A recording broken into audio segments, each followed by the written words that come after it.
जय राधा माधव कुंज बिहारी। जय राधा माधव कुंज बिहारी। गोपीजन वल्लभा गिरिवरधारी। जय गोपीजन वल्लभा गिरिवरधारी।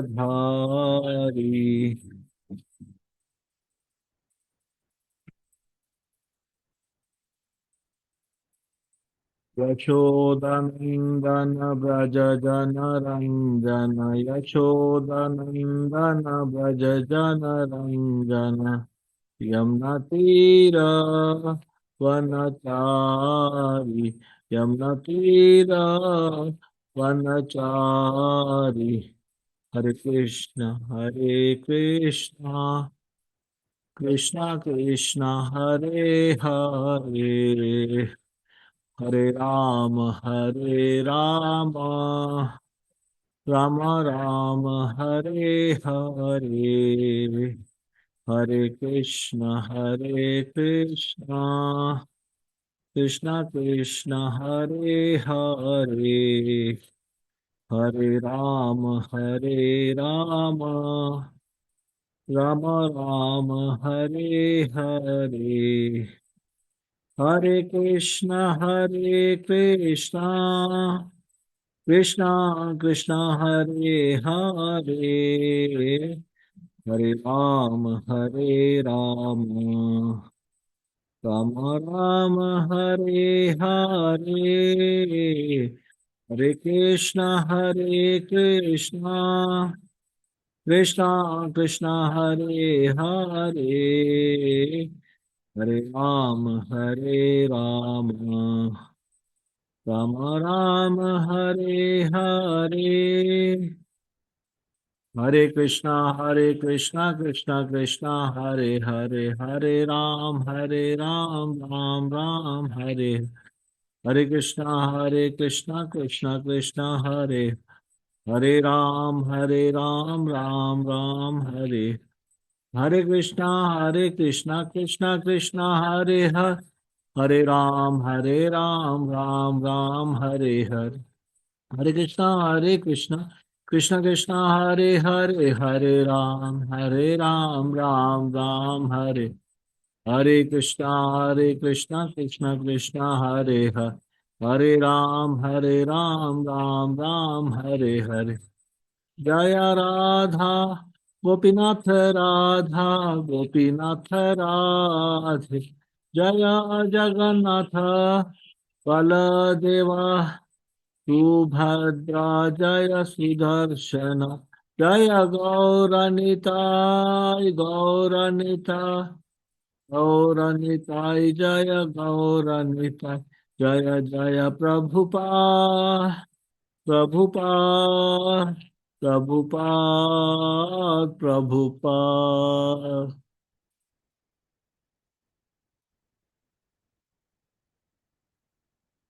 श्री श्री राधा गोपीनाथ जी की। श्री श्री जगन्नाथ बलदेव सुभद्रा मैया की। श्री श्री गौर निताय की। शिल प्रभुपाद की। निताई गौर प्रेमानंदे। हरि हरि बोल। मेरे पीछे प्रार्थना बोलिए। ओम नमो भगवते वासुदेवाय।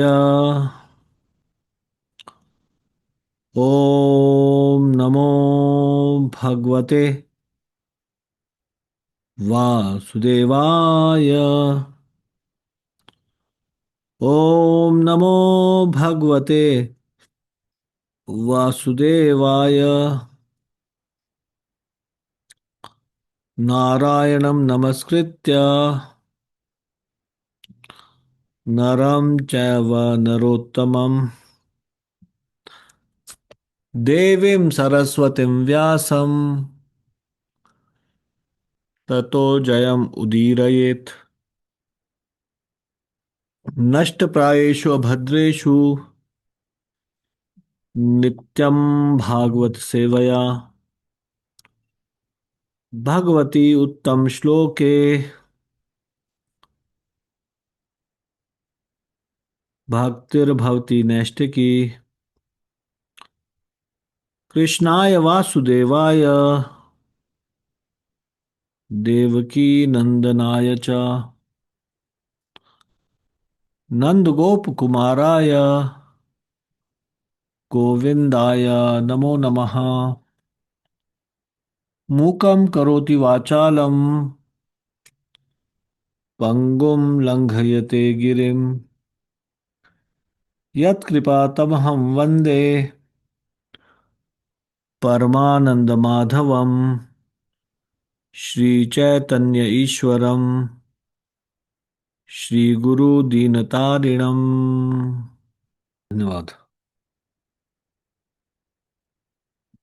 श्रीमद् भागवतम पहला स्कंद दूसरा अध्याय। शीर्षक है दिव्यता तथा दिव्य सेवा। श्लोक संख्या 16।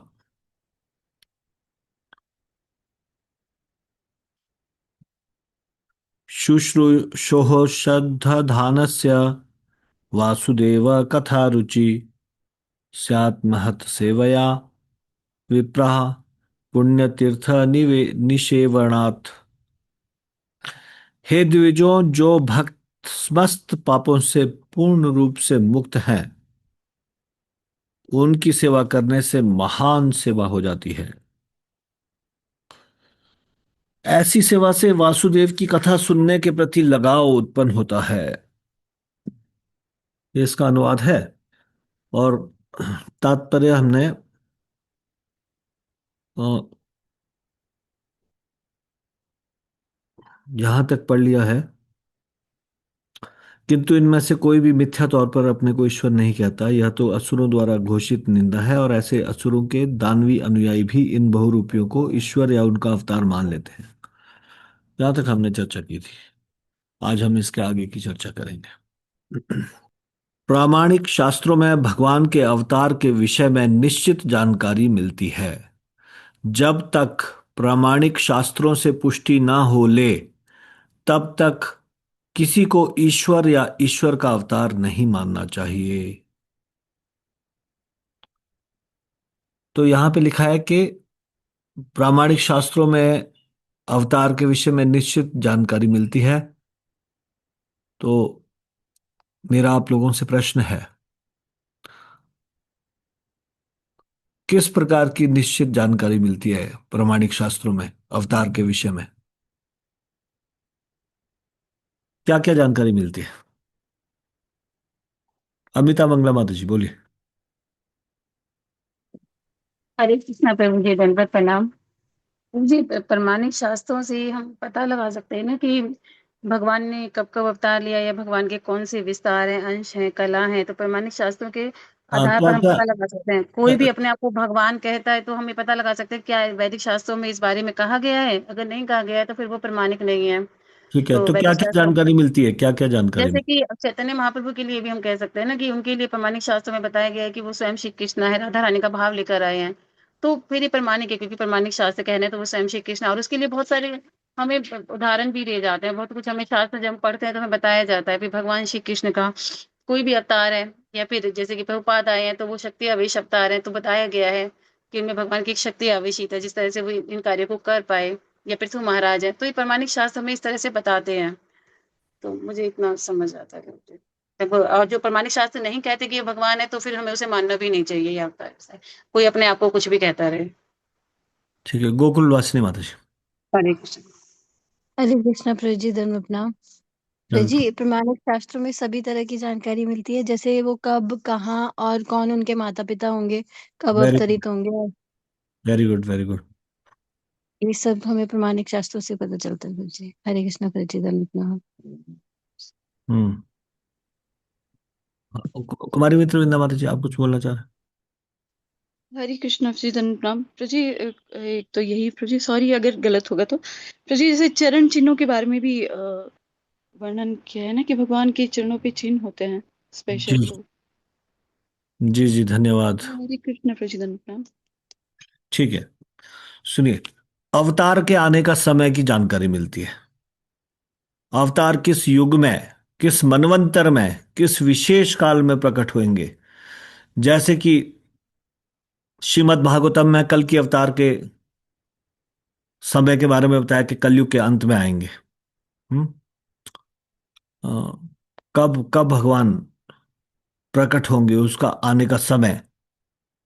या फिर भगवत गीता में चौथे अध्याय के 7वें 8वें श्लोक में यदा यदा ही धर्मस्य ग्लानिर्भवति भारत, भगवान बता रहे हैं धर्म की जब हानि होती है तब मैं अवतार लेता हूं। इस प्रकार से निश्चित तौर पे भी बताया जाता है, कल के अवतार का बताया गया है, कलयुग के अंत में आएंगे। फिर अवतार के स्थान की जानकारी मिलती है। जैसे भगवान कृष्ण के विषय में कहा गया कि मथुरा में देवकी के गर्भ से प्रकट होंगे। मतलब माता पिता और वंश के बारे में जानकारी मिलती है।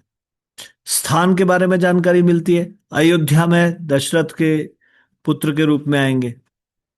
हाँ, श्रीमद् भागवतम के 11वें स्कंद के 5वें अध्याय का 32वें श्लोक में कृष्ण वर्णम तुषा कृष्णम, उसमें चैतन्य महाप्रभु का गौड़ी आचार्य बताते हैं नवद्वीप में गौर रूप में प्रकट होने की भविष्यवाणी की गई।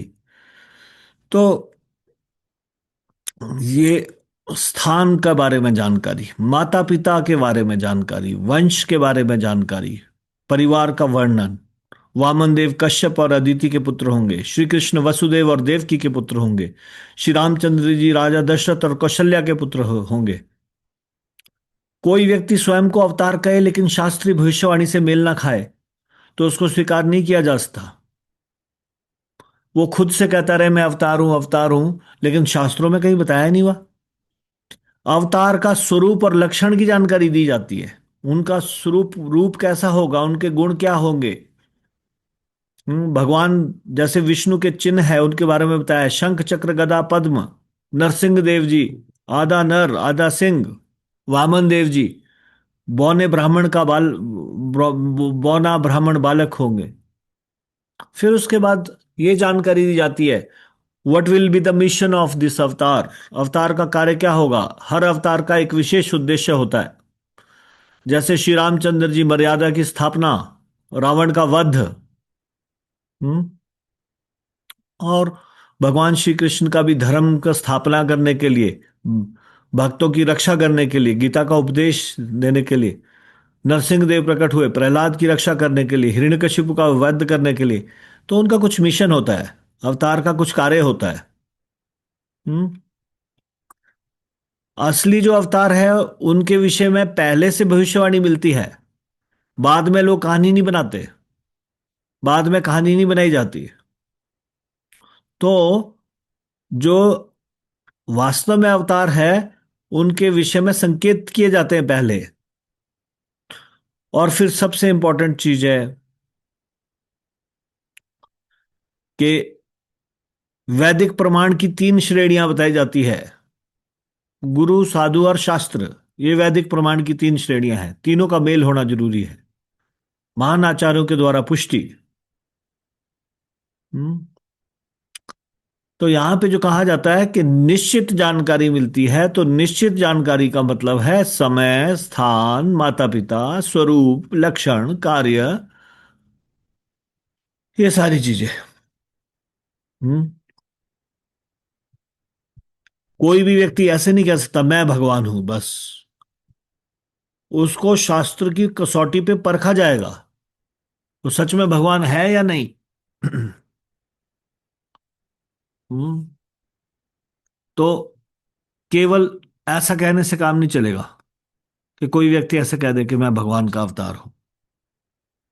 ठीक है, इसलिए यहां पे लिखा है, प्रभुपाद बता रहे हैं, प्रामाणिक शास्त्रों में भगवान के अवतार के विषय में निश्चित जानकारी मिलती है। जब तक प्रामाणिक शास्त्रों से पुष्टि ना हो ले तब तक किसी को ईश्वर या ईश्वर का अवतार नहीं मानना चाहिए। हाँ? वास्तव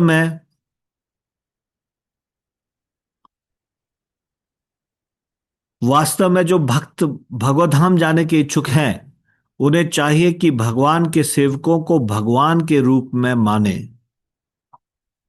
भगवान के ऐसे दास महात्मा या तीर्थ कहलाते हैं और वे विशिष्ट देश काल के अनुसार उपदेश करते हैं। भगवान के सेवक लोगों को भगवत भक्त बनने के लिए प्रेरित करते हैं। ये जो भगवान के ऐसे सेवक हैं, हम्म, महात्मा या जो तीर्थ कहलाते हैं, विशिष्ट देश काल के अनुसार उपदेश करते हैं।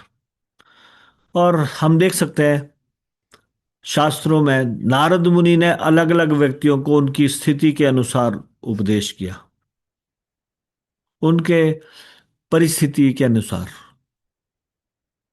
हम्म हम्म,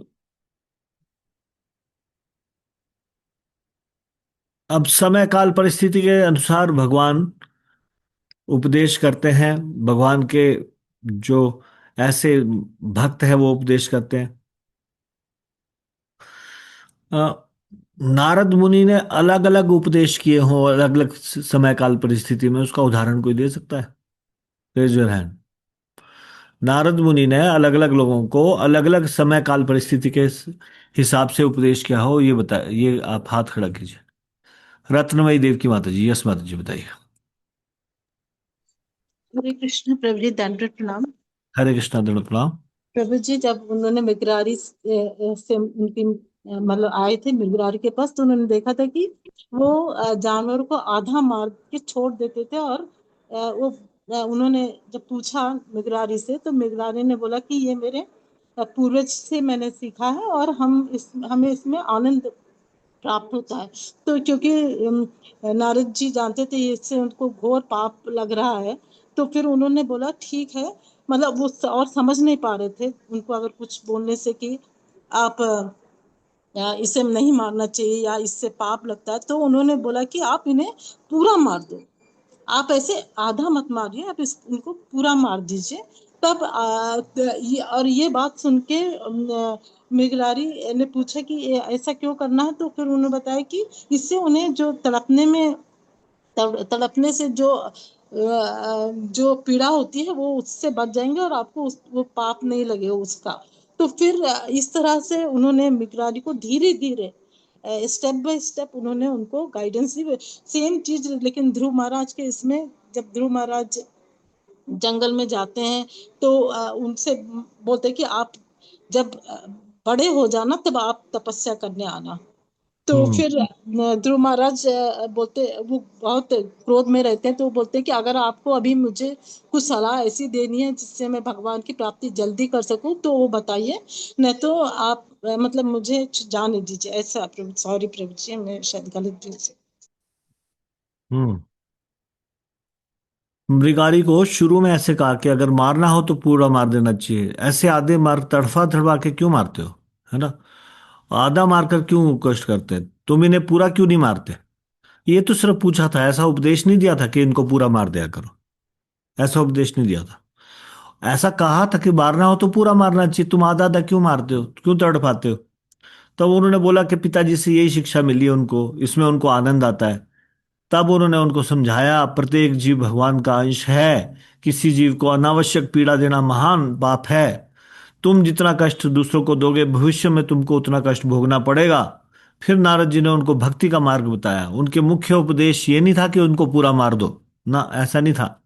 उनका उपदेश था हिंसा छोड़ दो, अपना धनुष तोड़ दो, भगवान के नाम का जप करो, साधुओं की संगति करो, तुलसी की सेवा करो, भगवान की पूजा करो। तो मृगारी डर गया। उसने बोला यदि मैं शिकार छोड़ दूंगा तो जीविका कैसे चलेगी? तो नारद जी ने आश्वासन दिया कि अगर भगवान तुम्हारा वो करेंगे, भरण करेंगे, तो नारद जी पे बात पे विश्वास करके, क्योंकि वो साधु थे, तो उसने जब अपना धनुष तोड़ दिया और जब वो भजन करने बैठ गया तो सारे में ये बात फैल गई। अरे मृगारी साधु बन गया। लोग उसका दर्शन करने के लिए आने लगे, फल फूल फ्रूट लेके, कुछ भेंट लेके आते। साधु को मिलते हैं तो भेंट लेके आते। तो उसका सारा का सारा जीवन बढ़िया से चलने लगा। तो वो भक्त बन गया बाद में, है ना? तो ऐसा नहीं कि पूरा मार दो, ये तो उन्होंने कहा था पूरा क्यों नहीं मार देते इस तरह से, है ना? पूरा मार दो ये उपदेश नहीं दिया, तब कहाँ से भक्ति हुई? बाद में इतना अच्छा भक्त बन गया, चींटी तक को कुचलने से बचता था, ऐसे चलता था जो चींटी। तो साधु संग से कठोर हृदय भी बदल जाता है। हम्म भक्ति का प्रारंभ दया से, अहिंसा से होता है, लेकिन भगवान का नाम जप करते हैं तब स्वभाव शुद्ध हो जाता है। हम्म, ठीक है, धन्यवाद। केली ललिता माता जी, यस माता जी, बताइए। हरे कृष्णा प्रभु जी, दंडवत प्रणाम। जरूरत प्रणाम। सॉरी प्रभु जी अगर छुट्टी चाहिए। प्रभु जी, कंस को भी तो नारद जी ने ही कुछ सलाह दी थी ना कि ये देवकी के पुत्र आपकी हत्या के कारण होंगे, तो अ, हाँ, समय काल ता- परिस्थिति के हिसाब से कंस का मरना जरूरी था, और वो वैसे भी भगवान की लीला में सहयोगी है, वो तो कही तो उन जो वसु थे, जो कृष्ण भगवान के पहले सात वसु, छह वसु है ना, फिर उसके बाद सातवें तो बलराम जी, आठवें कृष्ण, तो हाँ उनको उपदेश दिया था। तो ऐसे हम देखते हैं शास्त्रों में अलग अलग स्थान में भगवान या तो खुद या अपने सशक्त दास, अपने भक्त के माध्यम से उपदेश देते हैं। जैसे प्रहलाद महाराज को भक्ति का उपदेश मिला कहाँ पे, नारद मुनि ने कहाँ पे दिया। ऐसी स्थिति में कभी किसी को मिला भक्ति का उपदेश? कहाँ मिला प्रहलाद महाराज को भक्ति का उपदेश? नारद मुनि ने दिया उनको भक्ति का उपदेश? जंगल में दिया था जब जब जब वो जंगल में दिया? प्रभु जी हाँ, दया। गर्भ में थे, गर्भ में। पेट में, गर्भ में, उल्टे बच्चा गर्भ में होता है, जंगल में कहाँ मिला उपदेश? हम्म। सॉरी सॉरी, ध्रुव महाराज क्या- को। हाँ, ध्रुव महाराज महाराज, कहना था। प्रहलाद महाराज को जो उपदेश मिला, तो नारद जी ने देखा this is the best place to give him instruction. तो नारद मुनि ने उनको उपदेश दिया जब वो पेट में थे, गर्भ में थे। Prenatal education. अभी जो पाश्चात्य देश के लोग हैं वो भी मानने लगे प्रीनेटल एजुकेशन इज समथिंग। मतलब जब पेट में बच्चा होता है तब से उसकी एजुकेशन शुरू हो जाती है।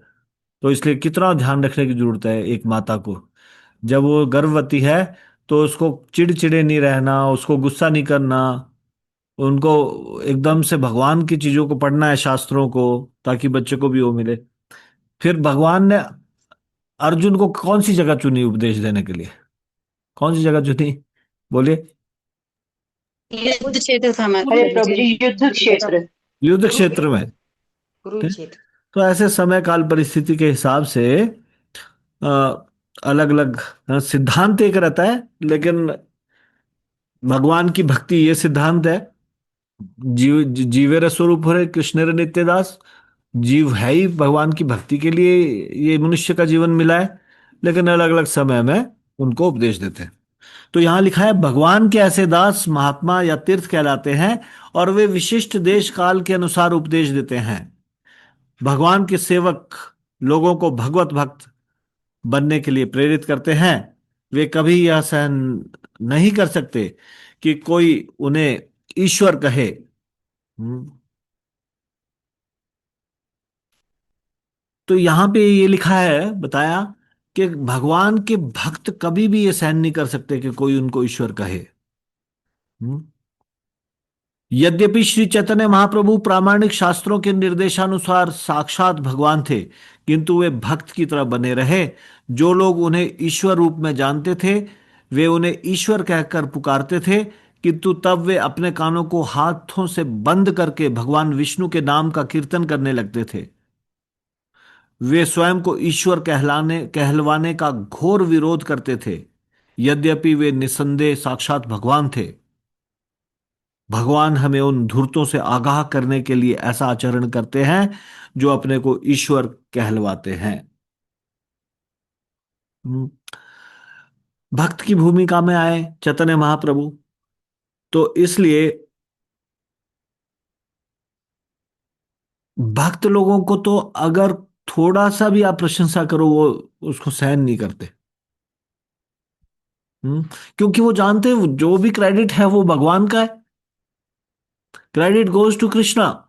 हमारे अंदर अगर कुछ खूबी है, हमारे अंदर कुछ भी योग्यता है, वो भगवान के से ही के कृपा से भगवान ने अपने दूतों के माध्यम से, अपने सेवकों के माध्यम से भगवान के भक्तों को उनका श्रेय जाता है।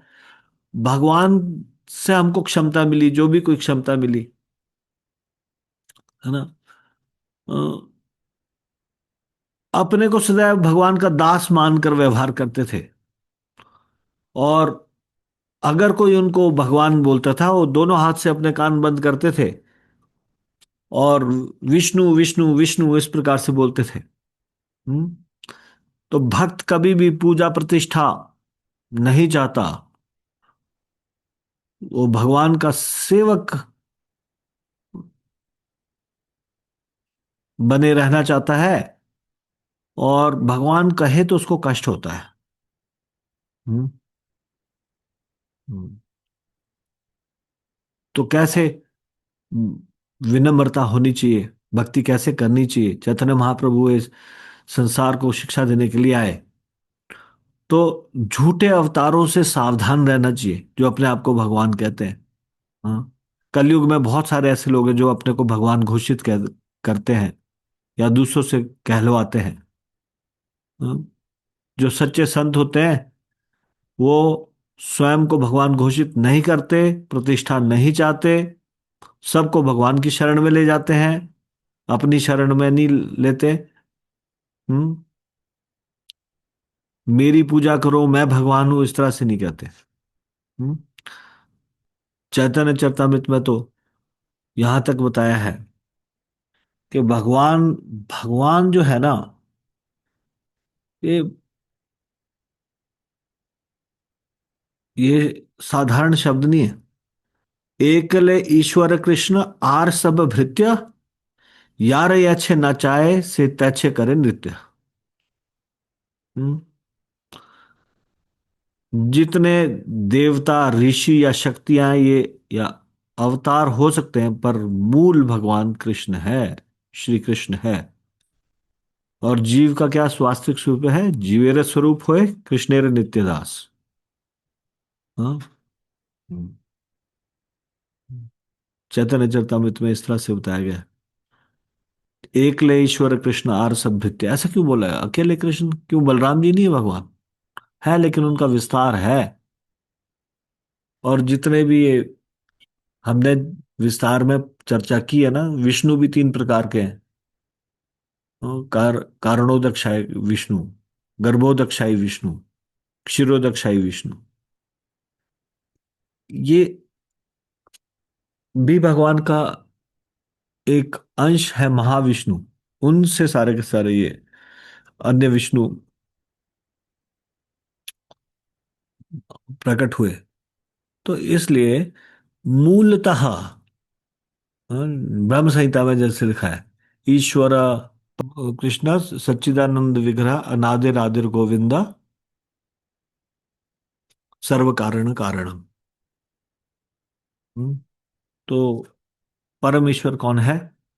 वो भगवान कृष्ण है। हम्म। ईश्वर के दास ईश्वरी चेतना का प्रसार करने के लिए आते हैं। बुद्धिमान लोगों को चाहिए कि वे उनके साथ हर तरह से सहयोग करें। जो महान संत होते हैं, ये अ, भगवान की इच्छा से इस संसार में आते हैं और भगवान के मिशन को पूरा करने के लिए आते हैं। जो भगवान जिस चीज के लिए भगवान ने अवतार लिया है, उसमें भगवान की सहायता करने के लिए आते हैं। हाँ। हाँ।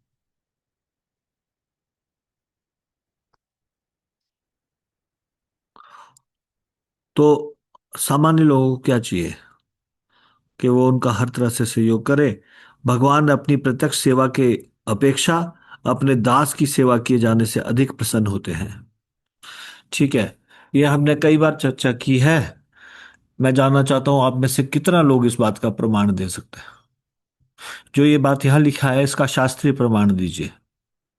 क्या प्रभुपाद जी ने लिखा है? भगवान अपनी प्रत्यक्ष सेवा की अपेक्षा अपने दास की सेवा किए जाने से अधिक प्रसन्न होते हैं। भगवान तब अत्यधिक प्रसन्न होते हैं जब वे देखते हैं कि उनके भक्तों का समुचित आदर हो रहा है, क्योंकि वे भगवान की सेवा के लिए सभी प्रकार के कष्ट उठाते हैं। अतः वे उन्हें अत्यंत प्रिय होते हैं। इस बात की पुष्टि कीजिए। शास्त्रों से? Raise your hand.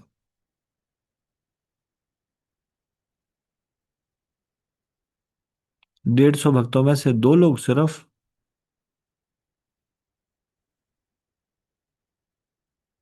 अनेकों बार तो आपने सुना है ये चीज।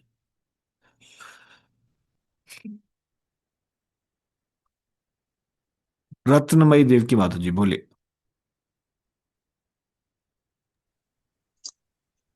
हरे कृष्ण प्रभु जी, दंडवत प्रणाम। सॉरी प्रभु जी अगर कुछ गलत हो तो। देवानंद पंडित ने एक बार गदाधर पंडित का मतलब डायरेक्टली निरादर नहीं किया, तो वो भागवत कथा कह रहे थे और इनके वो एस्थेटिक सिम्टम्स आ रहे थे, तो इनके शिष्यों ने, देवानंद पंडित के शिष्यों ने उन्हें बाहर कर दिया था। तो फिर इन्होंने कोई ऑब्जेक्शन नहीं किया था, इसके कारण महाप्रभु इनसे नाराज हो गए थे। लेकिन जब इन्होंने एक बार वक्रेश्वर पंडित की जो 35 सॉरी कितने घंटे डांस कर पाते थे, 3 दिन तक ऐसा कुछ, रात दिन, तो फिर उन्होंने सेवा करके महाप्रभु उससे प्रसन्न हो गए। सॉरी प्रभु जी, उनकी सेवा, बकरेश्वर पंडित की सेवा करने से महाप्रभु उनसे वापस खुश हो गए थे। सॉरी प्रभु जी। हम्म। किसको समझ आया माता जी ने क्या कहा? हम्म। कौन है देवानंद पंडित?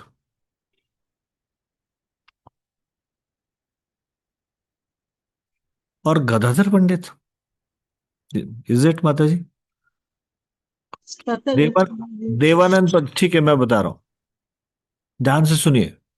देवानंद पंडित बहुत बड़े भागवत विद्वान माने जाते थे, भागवत कथा करते थे देवानंद पंडित।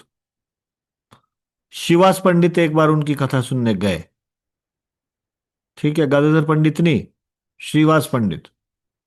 शिवास पंडित एक बार उनकी कथा सुनने गए और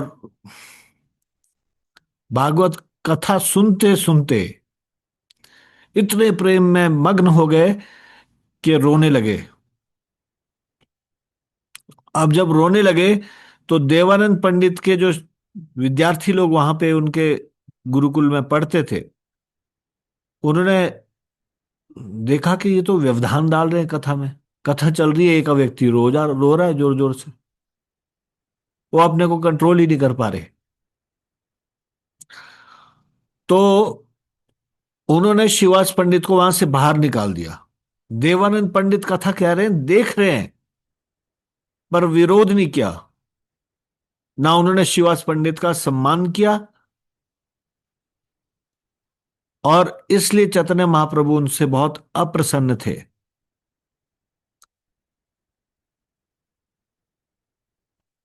तो महाप्रभु ने कहा कि जो व्यक्ति भक्त का सम्मान नहीं करता, वो केवल शास्त्र पढ़कर भागवत का वास्तविक अर्थ नहीं समझ सकता। बाद में फिर देवानंद पंडित का सौभाग्य जागा जब उन्होंने वक्रेश्वर पंडित की सेवा की।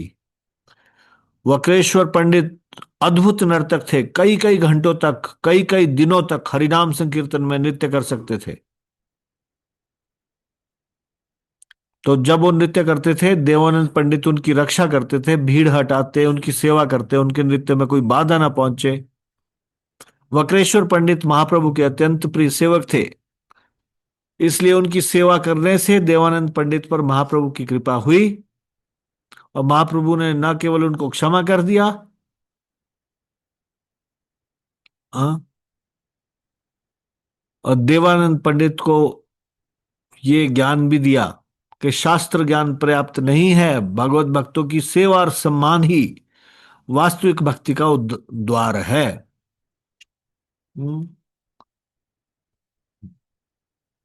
तो केवल विद्वता से भगवान नहीं मिलते, शुद्ध भक्त की सेवा से भगवान की कृपा प्राप्त होती है, और भक्त का अपराध बहुत गंभीर होता है। हाँ, भगवान को और भागवत को वही समझ सकता है जो भक्तों का सम्मान करता हो। तो ठीक है माता जी, आपका आंसर सही है। थोड़ा सा सुनाने में, इसको एक्सप्लेन करने में थोड़ी ज्यादा अच्छी जरूरत थी, वो है ना, वो मैंने बता दी। ठीक है। सुंदर बलराम प्रभु, यस प्रभु जी बताइए। हरे कृष्ण फौजी, दंड प्रणाम। हरे कृष्णा। प्रभु, प्रभु जी, दुर्वासा मुझे और अम्बरीश महाराज जी का जो प्रकरण है उसमें जो भगवान ने सुदर्शन वापस लौटा दिया कि भी आपको अम्बरीश महाराज जी से माफी मांगनी पड़ेगी, तो भगवान ने तो वहां भी भक्त का मान रखा प्रभु जी। तो ये प्रकरण जो प्रभु जी, ये भी भक्त की जो भगवान ने जो की है जी फैसिलिटी, उसके अंतर्गत आता है प्रभु जी। हरे हाँ, कृष्ण। प्रभुपाद जी ने जो यहाँ लिखा है, भगवान तब अत्यधिक प्रसन्न होते हैं जब वे देखते हैं कि उनके भक्तों का समुचित आदर हो रहा है।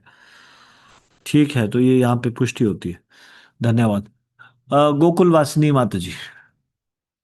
हरे कृष्णा प्रभु जी, धन्यवाद प्रणाम। प्रभु जी, श्रीमद् भागवतम 11.19.21 में भगवान स्वयं कहते हैं, मद भक्त पूज्याभ्याधिका, मतलब कि मेरे भक्तों की उत्तम पूजा एक धार्मिक सिद्धांत है। तो भगवान स्वयं कह रहे हैं इस चीज को।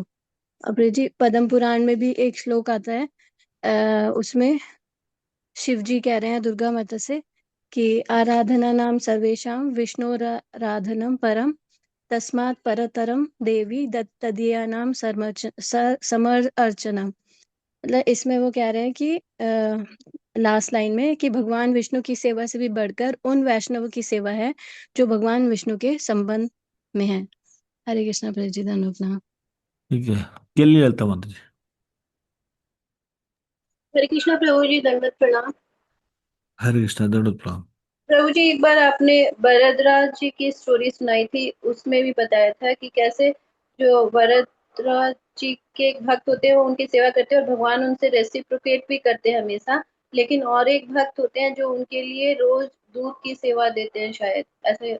सॉरी प्रभु जी, कहीं त्रुटि हो तो वो लाते थे। तो एक बार वो भरद्वाज जी से पूछते हैं कि मेरा कितने जन्मों में उद्धार होगा। नहीं, वो जो दूसरे सेवक होते हैं जो उन भक्त के लिए दूध लाया करते तो वो पूछते हैं कि आप तो भगवान से बात करते हैं, आप पूछना कि मेरा कितने जन्मों में उद्धार होगा, मैं कब गोलोक वृंदावन जाऊंगा। तो फिर वो भगवान से पूछते हैं और तो भगवान बोलते हैं कि भगवान वरदराज से। सॉरी जी जी। जी तो बताइए।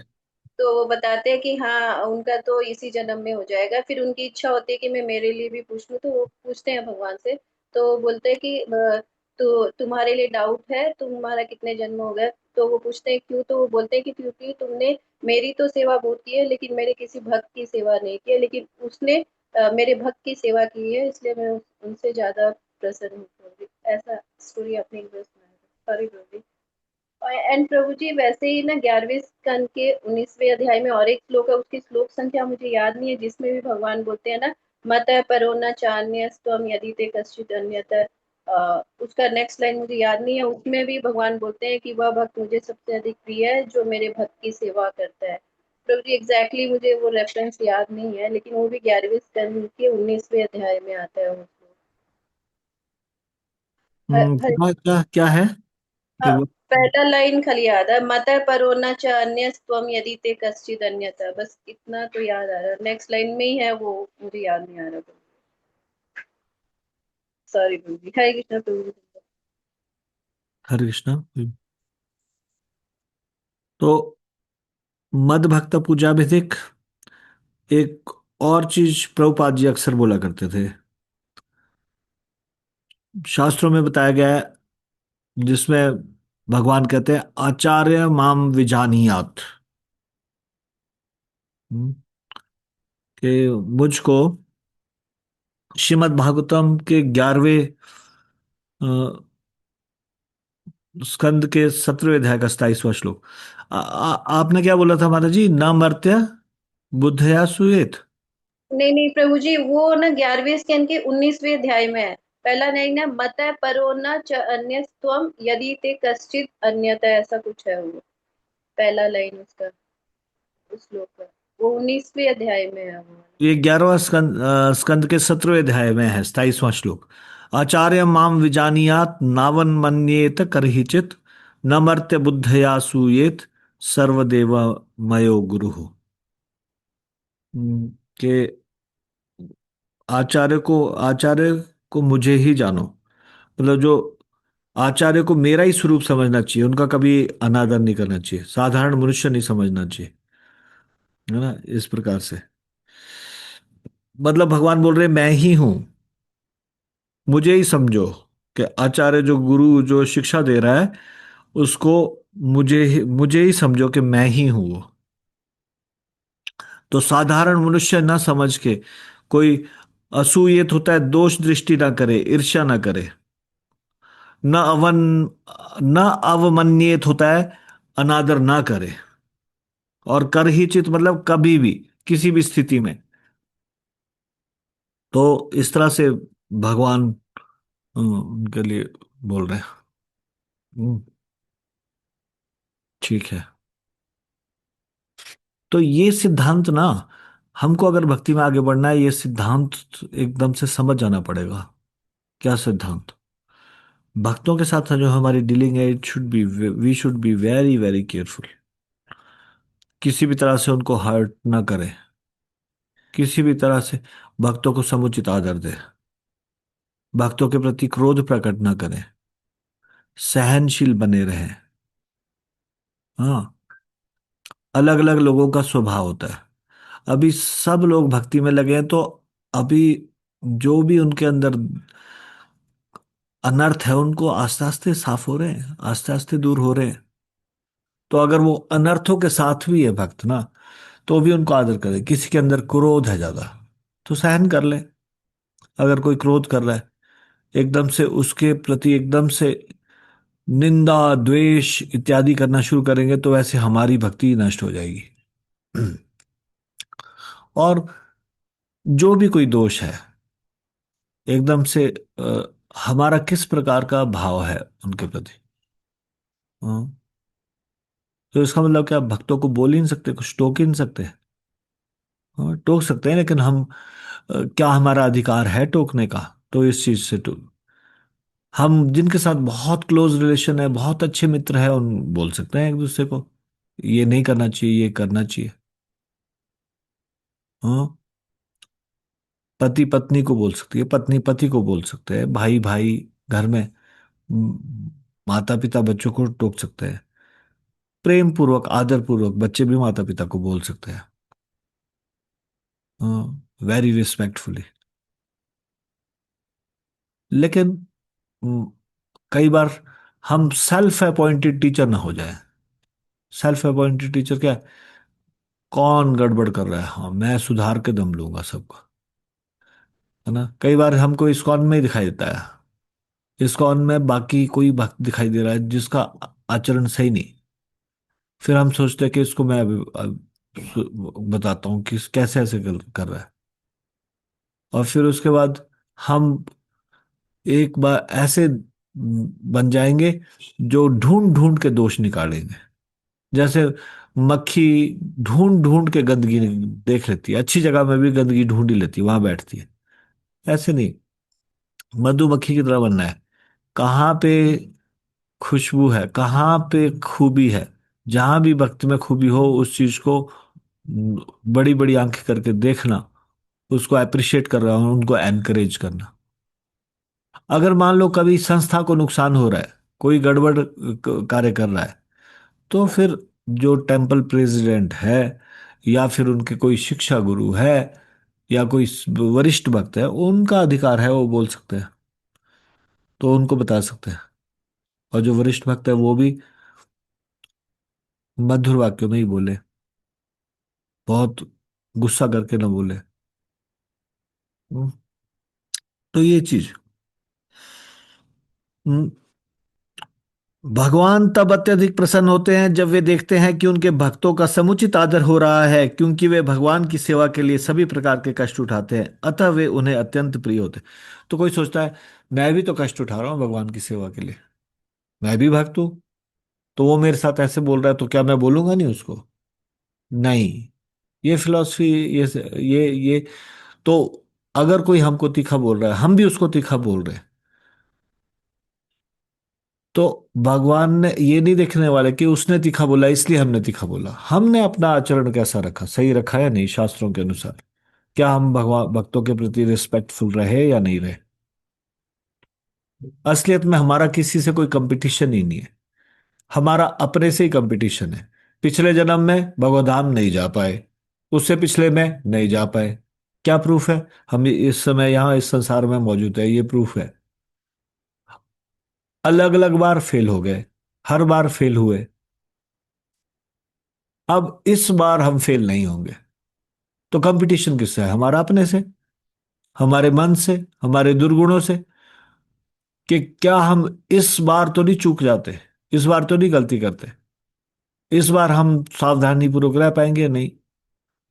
और अगर मान लो कभी हम पुरानी आदतों के कारण कभी थोड़ा सा चूक भी जाते हैं, तो फिर भक्त लोग बड़े, उनका कोई ईगो नहीं होता। तुरंत जाके विनम्रता पूर्वक, प्रेम पूर्वक उनसे संधि कर लेते हैं, भक्त उनसे, उनसे क्षमा मांगने में भी जरा भी संकोच नहीं करते। और एकदम से जो भी व्यवहार है उसको दोबारा से ठीक कर लेते हैं। हाँ। लेकिन मान लीजिए somebody इज लाइक स्कॉर्पियो, उसको डंक, जो भी नजदीक आता है उसको डंक मारता है, तो सावधान रहते हैं। क्योंकि वो हरिनाम लेता है, इसलिए थोड़ा आदरपूर्वक डिस्टेंस बना के रखता है। आदरपूर्वक मतलब वो आदर का पात्र है क्योंकि वो नाम का जप करता है, भक्ति कर रहा है। लेकिन क्योंकि वो इस प्रकार से उसका स्वभाव में है, जो भी नजदीक आएगा उसको डंक मारना, अभी वो शुद्ध नहीं बना है, तो अपने को बचाना हमारा कर्तव्य है, इसलिए थोड़ा सा सावधान रहेंगे। हम्म। भगवत गीता 18वां अध्याय 69वां श्लोक में भगवान घोषित करते हैं कि उन्हें उस भक्त के समान अन्य कोई प्रिय नहीं है जो उनकी महिमा का प्रचार करते हुए अपना सर्वस्व संकट में डालता है। भगवान के सेवकों की सेवा करके कोई भी धीरे धीरे उन सेवकों के गुणों को प्राप्त करता है, और इस प्रकार वह भगवान की महिमा सुनने के योग्य बन जाता है।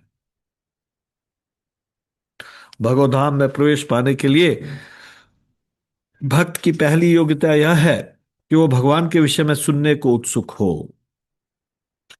अब अगले श्लोक में सुनने के लिए उत्सुक हो, सुनने से क्या होता है?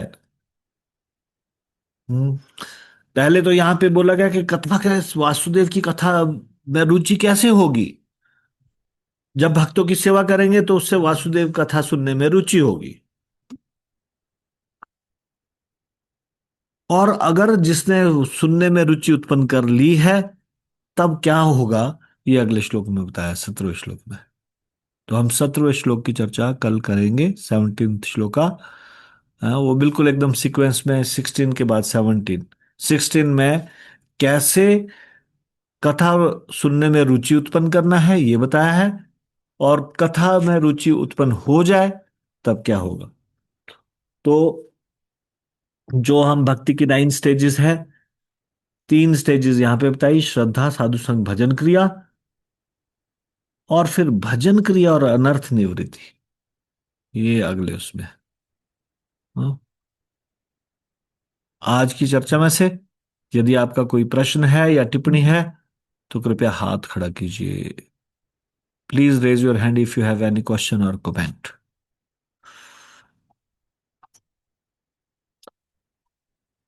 दुर्गति नाशनी दुर्गा देवी माता जी।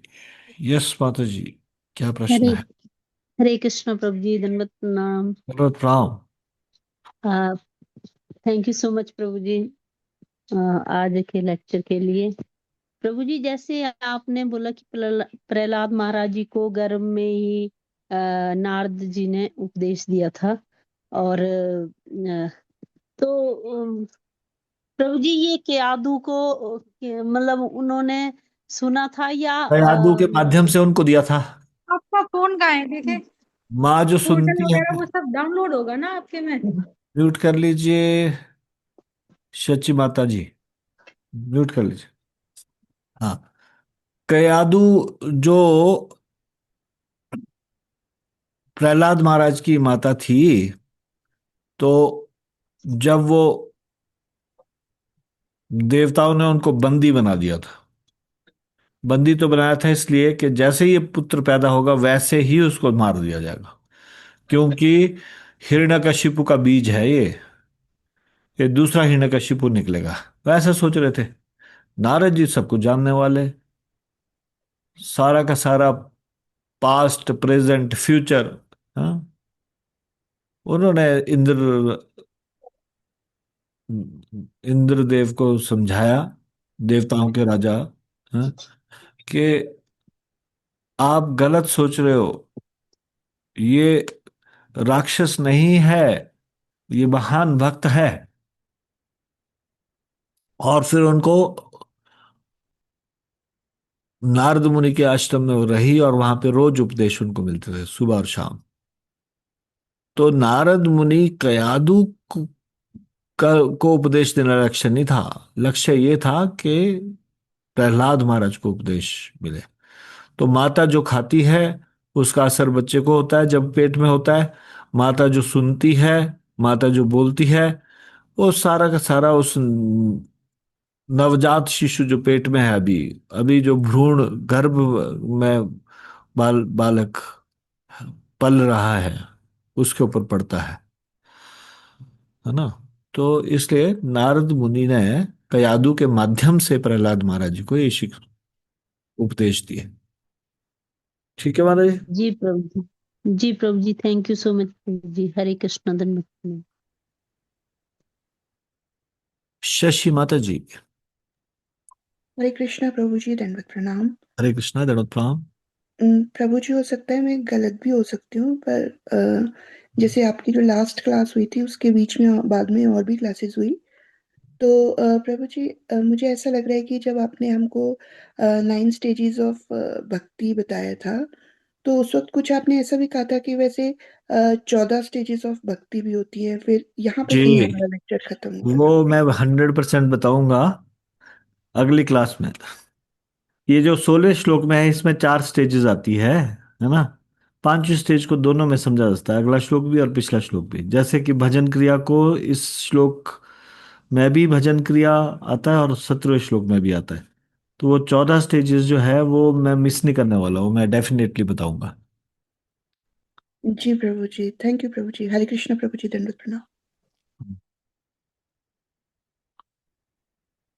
ठीक है, थैंक यू पूछने के लिए। और मेरे दिमाग में ये है, लेकिन अभी मैं अगला श्लोक शुरू करूंगा तो पहले इस श्लोक के 4 स्टेजेस, वो 14 स्टेजेस ऑफ भक्ति का ये बता के फिर उसके बाद आगे बढ़ूंगा। पूर्ण जी मोहिनी माता जी। हरे कृष्णा प्रभु जी, सादर प्रणाम। प्रणाम। आवाज आ रही है प्रभु जी? जी आ रही है।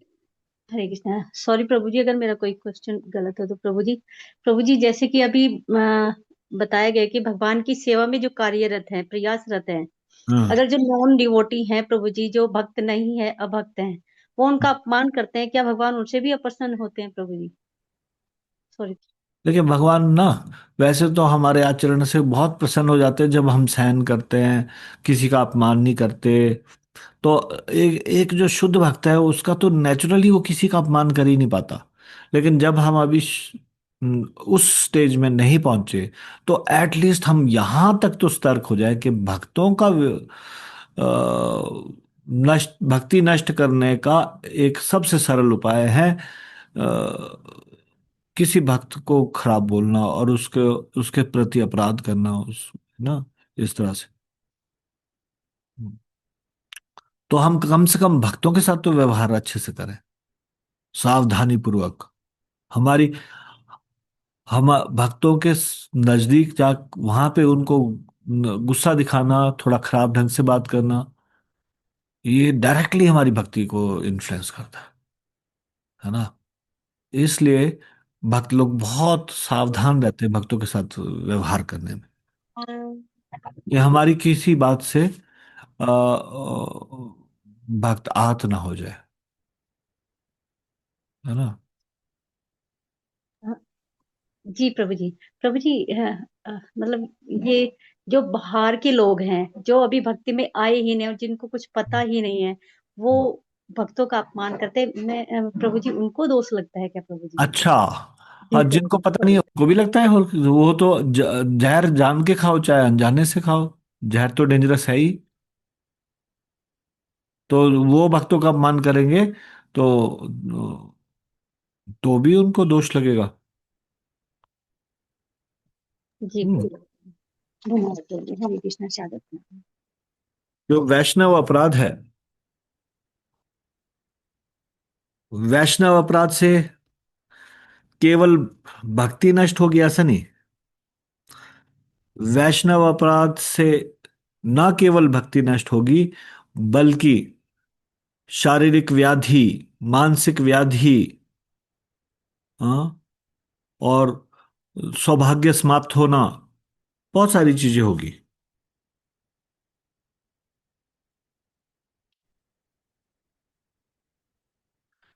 वैष्णव अपराध को बहुत गंभीर बताया गया है। आध्यात्मिक प्रगति केवल आध्यात्मिक प्रगति को रोकता है ऐसा नहीं, जीवन में अनेक प्रकार की बाधाएं भी ला सकता है। हाँ, इसलिए कोई जान के करे चाहे अनजाने से करे। हम्म।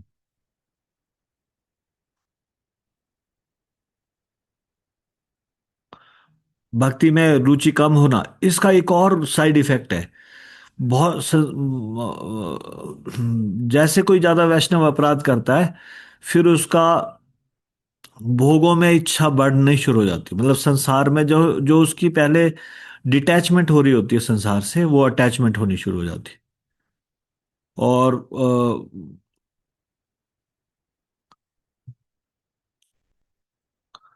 जो भक्ति के ये भोगों में रुचि होना, शारीरिक व्याधि होना, वगैरह वगैरह, शारीरिक कष्ट, जीवन में विघ्न प्रकट होना, हृदय कठोर हो जाना, आस्ते आस्ते हृदय कठोर हो जाता है, मन अशांत होता है, ईर्ष्या क्रोध बढ़ना, मानसिक अशांति होना है, बहुत सारी चीजें हैं।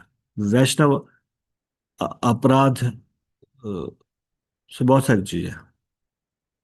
लेकिन इसका ये नहीं कि भक्तों के नजदीक जाएंगे तो वैष्णव अपराध होंगे, इसलिए चलो भक्तों से दूरी बना ले, ऐसा नहीं। ये कोई सॉल्यूशन थोड़ी नहीं है। जैसे कोई सोचता है गुरु के नजदीक जाएंगे तो गुरु के प्रति अपराध होगा, इसलिए गुरु के नजदीक ही नहीं जाएंगे, ऐसा ये तो कोई सॉल्यूशन नहीं ना। गुरु के नजदीक जाएंगे तो गुरु से शिक्षा भी मिलेगी ना, और गुरु के नजदीक रहना ही चाहिए शिष्य को।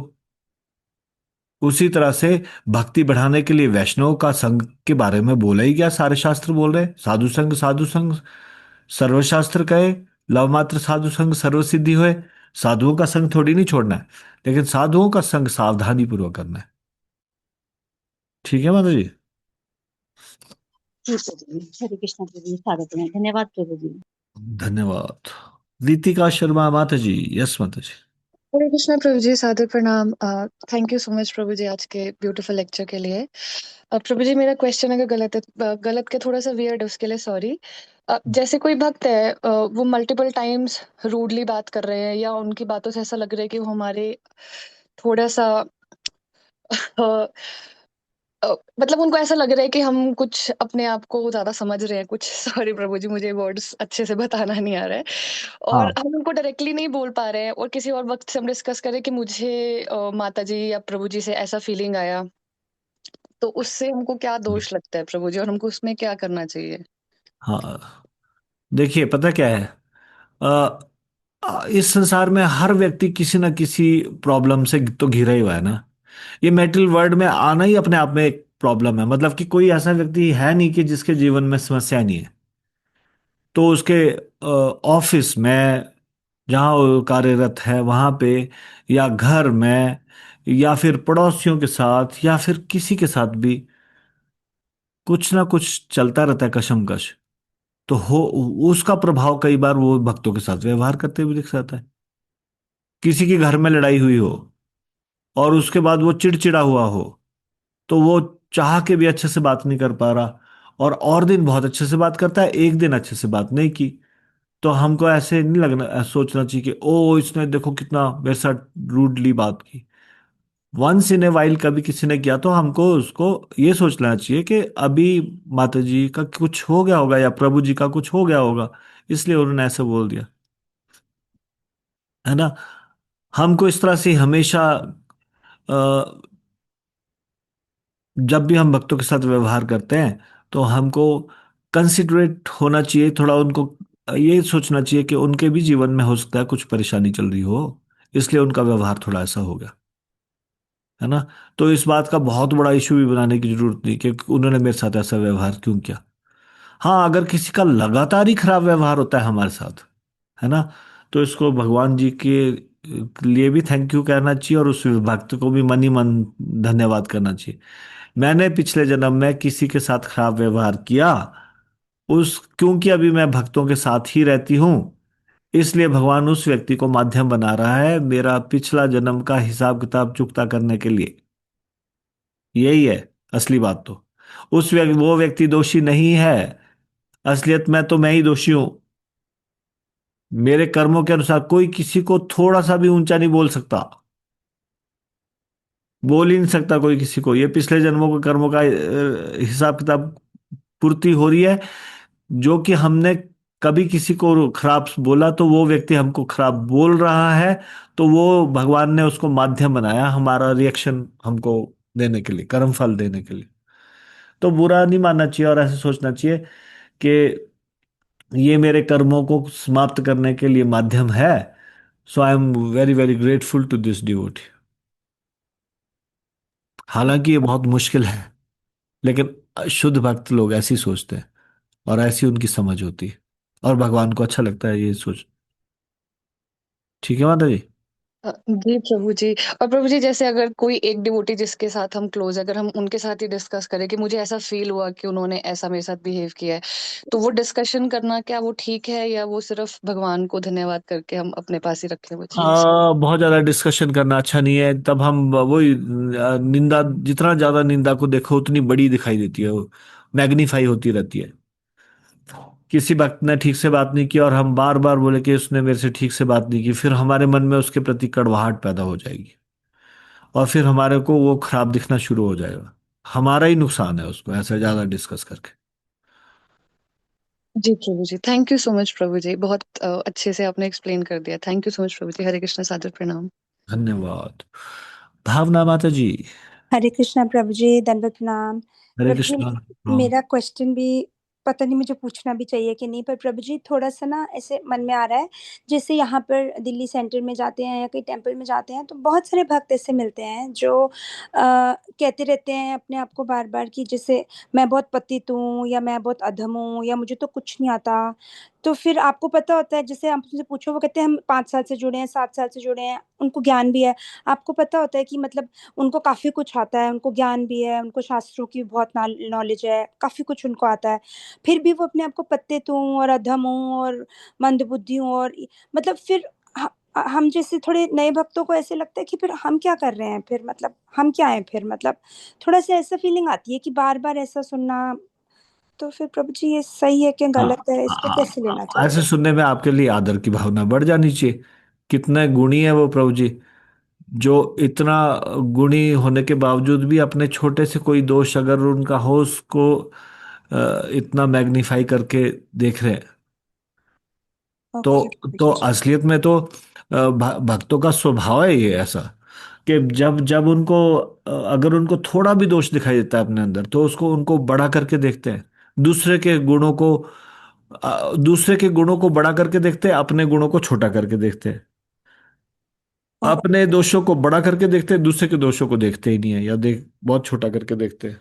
फिर प्रभु जी हमें तो नहीं दिख रहे होते ना उनमें कोई अवगुण या कुछ, हमें तो लग रहा होते बड़े महान है और बड़े मतलब उच्च कोटि के भक्त हैं, बहुत तो नॉलेज हमको है इनसे, बहुत कुछ हाँ, सीखा जा सकता है। तो पर हमको बार बार ऐसे सुन के मैं पति तो मुझे कुछ नहीं आता, तो मुझे लगता है कि मतलब फिर हम क्या है प्रभु जी, हम क्या कर रहे हैं फिर यहाँ पे? ऐसा तो ये ऐसा क्यों इसीलिए लगता है आपको हर चीज के लिए खुद से कंपेयर करना है? ऐसा क्यों करना है? जी प्रभु जी। तब तो किसी का बहुत महानता देख के इन्फीरिटी कम्प्लेक्स में चले जाएंगे। अब वो कोई अपने को खराब बोल रहा है तब भी इन्फीरिटी कम्प्लेक्स, जब कोई बहुत अच्छा बोलेगा तब भी इन्फीरिटी कम्प्लेक्स आ जाएगा। ओ ये तो बहुत, मैं तो कुछ भी नहीं हूँ। हर हम्म। चीज को अपने से कंपेयर ही क्यों करना है? हर चीज को हम सीख सकते हैं कि हाँ ठीक है, मतलब जो भी कुछ भक्तों को आदर देना, उनका गुणगान करना, ये भक्त लोग एक्सपर्ट होते हैं इस चीज में। जब वो अपने आप को पतित बोले तो आप उनके गुणों को क्यों ना वो मौका उस चीज के लिए आप इस्तेमाल करें कि आप बोले कि प्रभु जी आप पतित नहीं है, ये तो विनम्रतावश आप ऐसा बोल रहे हो। मुझे मालूम है आप बहुत अच्छे कीर्तनिया हो या आप बहुत अच्छे लेक्चर देते हो या फिर आप बहुत अच्छा, जो भी उनके अंदर गुण है। जी प्रभु जी। इसमें इसमें ऐसा क्यों सोचना है कि मैं क्या हूं फिर? मैं क्या हूं अगर वो पतित है? तो वैसे तो चैतन्य चरितामृत में कृष्णदास कविराज ठाकुर कहते हैं कि अगर कोई मेरा मुख भी देख ले तो वो उसका अमंगल हो जाए। ऐसा सच थोड़ी नहीं है। तो ऐसा ऐसा पढ़ के हमारे मन में आदर और बढ़ता है, उस ऐसे बढ़ना चाहिए, ना कि हमको हीन भावना आनी चाहिए। वो तो गलत है ना, हमारे को हीन भावना क्यों आनी चाहिए? जी प्रभु जी। आपको हर चीज को खुद से ही क्यों कंपेयर करना? ठीक है। जी प्रभु जी। जी प्रभु जी, थैंक यू प्रभु जी, thank you so much. Hare Krishna. Hare Krishna प्रभु जी, सादर प्रणाम प्रभु जी। इसी से रिलेटेड एक क्वेश्चन है, पूछूं प्लीज? हाँ। प्रभु जी, जैसे हम ये भी सुनते हैं कि हमको हमेशा पॉजिटिव बोलना चाहिए अपने बारे में, बिकॉज वर्ड्स मैनिफेस्ट, हम जो बिलीव करते हैं वो बन जाते हैं। तो ऐसे जैसे हम अपने बारे में या जो भी अपने बारे में ऐसे बोलते हैं कि मैं बहुत यस पतित प्रभु जी, हूँ, यस, तो मेरे को भी फिर यही उसको लग रहा कैसे था कि समझें? मतलब एक, जैसे हम मैनिफेस्टेशन वगैरह तो के तो बारे में जब वो बोल रहे बोलेंगे थे। तो वो ऐसा बन जाएंगे। आपका क्या समस्या है उसमें? पहली बात तो वो बनेंगे नहीं, मैं वो प्रूव करके बता दूंगा कि नहीं बनेंगे ऐसे। पर पहली बात ये कि अगर वो ऐसा बोलेंगे तो आपको कौन बोल रहा है कि आप ऐसे बोलो कि पतित हूं, मैं पतित हूं? तो प्रभु जी, हमें भी ऐसी फीलिंग आती है ना कि जैसे कि अब मेरे को भी मतलब ये बोलना चाहिए कि हाँ मैं भी पतित हूँ, या क्यों? मतलब मेरे को तो एक्चुअली कुछ नहीं आता प्रभु जी, हम तो बिल्कुल फर्स्ट हाँ। स्टेप पे भी नहीं है अभी। तो पर ये बोलना, बोला नहीं आर्टिफिशियली जाता मुझसे। आर्टिफिशियली नहीं बोलना चाहिए कि मैं पतित हूं। जो वैष्णव है ना, वो जी। इस चीज को सच में फील करते हैं और फिर ऐसा बोलते हैं। भक्ति की एक खूबसूरती है कि जो जितना भक्ति में एडवांस होता है उसको उतना लगता है कि मैं उतना दूर हूं भगवान से। और जो भक्ति में जितना कम आगे बढ़ा होता है उसको उतना ज्यादा लगता है कि मैं कितना बड़ा भक्त हूं। आपने कई बार कुछ लोगों को बोलते सुना है, जैसे कई लोग बोलते हैं मैं हनुमान जी का बहुत बड़ा भक्त हूं। जी प्रभु जी। उनको बहुत बड़ा का पता ही नहीं, मतलब बड़ा क्या होता है, बड़ा भक्त क्या होता है। उनको यही नहीं पता कि उनको लगता है कि जैसे एक छोटा बच्चा है, वो मैथ सीख रहा है, और अभी उसने पहले उनको एडिशन सिखाया, फिर सब्सट्रैक्शन सिखाया, फिर उसके बाद बोला कि मल्टीपल डिवीजन बाद में सिखाएंगे। और फिर बाद में उसको लगा कि अरे कमाल है, मुझे तो मल्टीप्लिकेशन भी आ गया, डिवीजन भी आ गया। उसको पूछे तुमको मैथ्स आता है? वो बोलता है मुझे सारा मैथ्स आता है, और मुझे एडिशन सब्सट्रैक्शन, और गर्व से बोलेगा मुझे मल्टीप्लिकेशन भी आता है, डिवीजन भी आता है, मुझे सब कुछ आता है। लेकिन एक पीएचडी वाले से पूछो आपको मैथ्स आता है? वो बोलता है मैथ्स तो इतना गहरा है, इतना वास्ट है, मैं तो एक उसका छोटी सी ब्रांच ट्रिग्नोमेट्री पे रिसर्च कर रहा हूं। तो उसकी अंडरस्टैंडिंग सही है ना? वो आर्टिफिशियली बोल रहा है क्या? नहीं, उसको पता है। और छोटा बच्चा भी आर्टिफिशियली बोल रहा है? नहीं, उसकी नॉलेज कम है इसलिए ऐसा बोल रहा है। तो जी। इसलिए अगर कोई भक्त बोल रहा है कि मैं पतित हूं, तो क्या पता वो जेन्युइनली ऐसा बोल रहा है। हमको कॉपी नहीं करना है, हम ऐसे नहीं करना है। या फिर हम कभी अगर ऐसा सच में सोचे भी कि जो भक्तों के गुण है उसके हिसाब से मेरे अंदर तो बहुत कम गुण है, कभी ये कभी व्यक्ति ऐसा सोचता है और ऐसा बोलता है। ऐसा बोलने से कोई हीन भावना नहीं आती, और ऐसा बोलने से सच हो जाएगा? कैसे हो जाएगा सच? या फिर हमको डर लग रहा है हम ऐसे सच में पतित ना बन जाए? भक्त तो गर्व महसूस करते हैं कि मैं पतित हूं, तो भगवान पतित पावन है तो जल्दी उनकी नजरों में आऊंगा।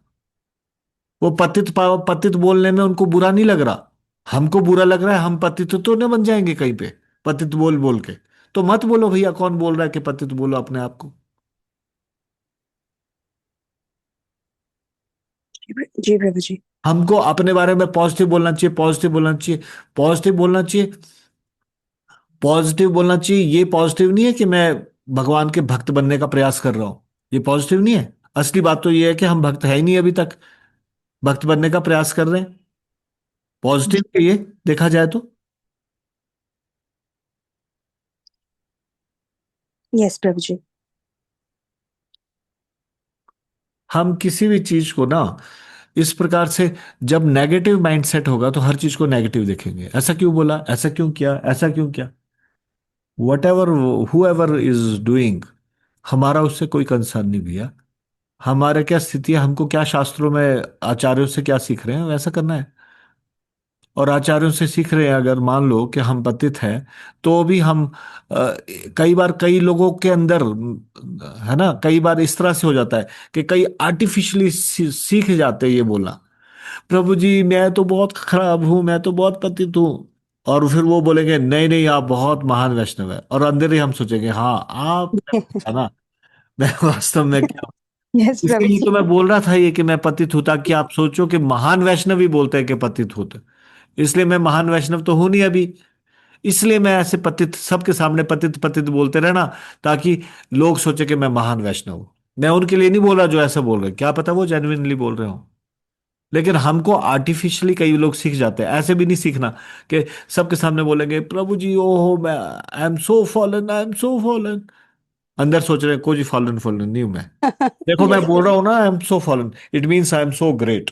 ओनली ग्रेट पीपल से I am fallen, I am fallen.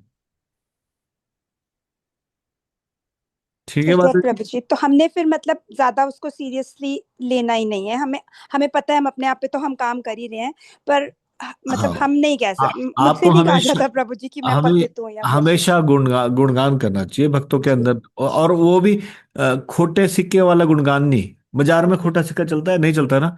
कोई किसी की आवाज फटी हुई हो, कोई अच्छा नहीं गा रहा हो, आप बोले क्या सुंदर गाते हो आप, तो पता एकदम से पकड़ में आ जाएगा ये ही इज लाइंग और शी इज लाइंग। लेकिन सबके अंदर कुछ ना कुछ गुण होता है, क्यों ना हम उस गुण को हाईलाइट करें और उनको उस चीज के लिए प्रशंसा करें। यस प्रभु जी। उनका प्रशंसा करना और गुणगान करना ये फ्लैटरिंग नहीं है, फ्लैटरिंग होता है झूठी प्रशंसा। ये जो सच में है उसके लिए उनका गुणगान करने से भगवान खुश होते हैं कि हम उनके अंदर गुण देख रहे हैं। और जब हम किसी के अंदर गुण देखते हैं, तो in our mind we are giving a sitting place to that good quality. And when we give some good quality a sitting place in our mind, तो हमारे अंदर कैसे आ जाएगी हमको पता भी नहीं चलेगा। प्रभु जी कितने विनम्र है, अगर हम ऐसा सोचे किसी के विषय में, तो फिर हमको प्रेरणा मिलेगी कि हम भी विनम्र होए, और हम भी आस्ते आस्ते वो विनम्र बन जाएंगे, क्योंकि हम अप्रिशिएट कर रहे हैं उनकी क्वालिटीज। और जब हम किसी को किसी के प्रति घृणा के भाव से देख रहे हैं, उसके अंदर ये कितना बड़ा दुर्गुण है, तो बार बार वही चिंतन कर रहे हैं, ये दुर्गुण ये दुर्गुण वो दुर्गुण वो दुर्गुण अपने अंदर भी आ जाएगा, पता ही भी नहीं चलेगा। ठीक है बात है जी? यस प्रभु जी, थैंक यू प्रभु जी, बहुत अच्छे से क्लियर हो गया। मेरे मन में हमेशा आता था, मुझे लगता था शायद क्वेश्चन ही गलत है, पर थैंक यू प्रभु अब जी। क्या आएगा आपके मन में है अगर अब कोई ऐसा प्रभु जी बोल। ये आएगा कि ये अपने लिए बोल रहे हैं, मुझे बिल्कुल जज नहीं करना है, और मैं अपना प्रयास मैंने जारी रखना है, और इनके चलो इनके गुण देखने हैं। ठीक है, थैंक यू। यस प्रभु जी, थैंक यू प्रभु जी। करिश्मा चौहान माता जी, यस माता जी, what is your question. Hare Krishna प्रभु जी, सादर प्रणाम प्रभु जी। प्रभु जी सादर थैंक यू प्रणाम। सो मच प्रभु जी। प्रभु जी मेरा बट प्रश्न है जो है प्रभु जी, वो लेक्चर से थोड़ा सा डिफरेंट है प्रभु जी, तो can I ask Prabhu ji yes इसे you allow. Can. Yes Prabhu माता जी। कई दिनों से एक चीज बॉदर कर रही थी एक्चुअली प्रभु जी। वर्क प्लेस पे जहाँ मैं हूँ, जहाँ मैं पढ़ाती हूँ, गवर्नमेंट स्कूल है प्रभु जी, तो जो ग्राउंड है ना वो कच्ची मिट्टी का है यहाँ पे। और क्या है कि प्रभु जी वहाँ पे बहुत सारी चींटियां भी हैं प्रभु जी, और जब ध्यान से देखो तो चींटी होती ही होती है, मतलब जी वो ग्राउंड भी है कच्ची मिट्टी का, तो दिखती नहीं है कुछ चींटियां, बट होती हैं। और जो जी ऑफिस है वो अपोजिट डायरेक्शन में है जिस क्लास में पढ़ाती हूँ, तो प्रभु जी कभी मुझे जाना ही पड़ता है ऑफिस किसी न किसी काम से बार बार। तो प्रभु ठीक है। जी और अवॉइड भी करती हूँ, बट प्रभु जी वो चींटियां हैं तो वो मुझे लगता है कि पैरों के नीचे जरूर आती होंगी, क्योंकि पूरे स्कूल में चींटियां हैं। तो जी प्रभु जी लगता है कि क्या करूं मैं इस सिचुएशन में। आप बहुत सारे घर की सफाई करते हुए हम सब लोग कीड़ों को मारते हैं, जाने अनजाने में हमको नहीं दिखाई देते। जो भी कुकिंग करता है उसको बहुत सारे किचन में काम करते करते पता नहीं कितने छोटे छोटे जीवाणुओं को मरते उसके हाथ। इसका मतलब कुकिंग छोड़ दे, क्या करे। आग जलाते हैं, आग में छोटे छोटे जो भी कोई कीटाणु है वो आग की गर्मी से मर जाते हैं आग में। खाना बना रहे होते हैं, हमको दिख नहीं रहे होते, वो जो सिंक है, सिंक से जो नाली गई बाहर, उसमें पानी गया, उसमें बहुत सारे कुछ कुछ कीड़े कूड़े मरते हैं। तो क्या कर सकते हैं बताओ। फिर खाना बनाना छोड़ दे, कुछ कर क्या करे। करना ये है हरि नाम, और क्या करना है। जितना बचा सकते हो उतना बचाया, बाकी भगवान जी से क्षमा प्रार्थना मांग ली, हे भगवान जो भी कुछ मेरे से गलती से कुछ जीव की हत्या हुई हो उसके लिए मैं बहुत क्षमा प्रार्थी हूँ। Some time you cannot escape hole, पूरा रास्ता कीड़ों के, छोटे छोटे कीड़ों से भरा हुआ। तब आप ऐसे स्थान से हो जाएंगे जहां कम कीड़े हैं, जहां ज्यादा ना बढ़े, थोड़े वहां पे भी कदम भी ऐसे रखेंगे कि पूरा स्टेप रखने से केवल अंगूठे के ऊपर खड़े हो गए, अंगूठे पे ऐसे ऐसे करके निकल गए। व्रज मंडल परिक्रमा में ऐसा मेरे साथ हुआ एक बार, कोई स्थान ही नहीं है, सारी सब लोग आगे निकल गए, अब मैं पीछे रह गया हूँ। वो आप कोई रास्ता ही नहीं है, सारे में ही छोटे छोटे छोटे छोटे छोटे छोटे कीड़े। तो क्या करेंगे फिर ऐसे ही भगवान, हे क्षमा करना भगवान, ऐसे करके अंगूठे के ऊपर थोड़े पंजों पे खड़े होके ऐसे ऐसे चल चल के निकल गए वहां से। और मरे उसमें कुछ जीव तो मरे ही होंगे, तो कान में हाथ लगा के भगवान से क्षमा मांग लिया। अब क्या करें, बचा ही नहीं जा पा रहे, और क्या कर सकते हो।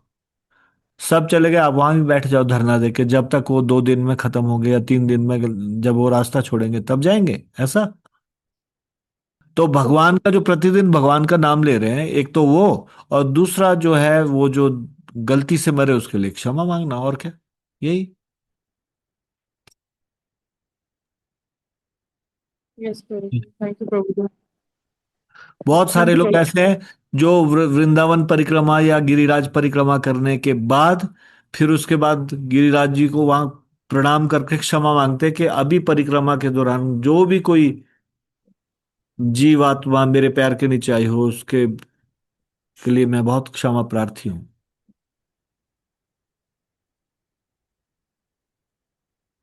ठीक है।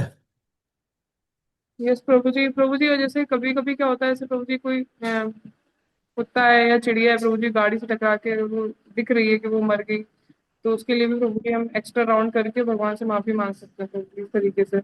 जी ऐसा कर सकते हैं।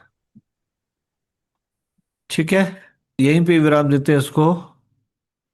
श्रीमद् भागवतम की जय, शिल प्रभुपाद की जय, निताई गौर प्रेमानंदे, हरि हरि बोल। आप सब लोगों का बहुत बहुत धन्यवाद। हरे कृष्णा।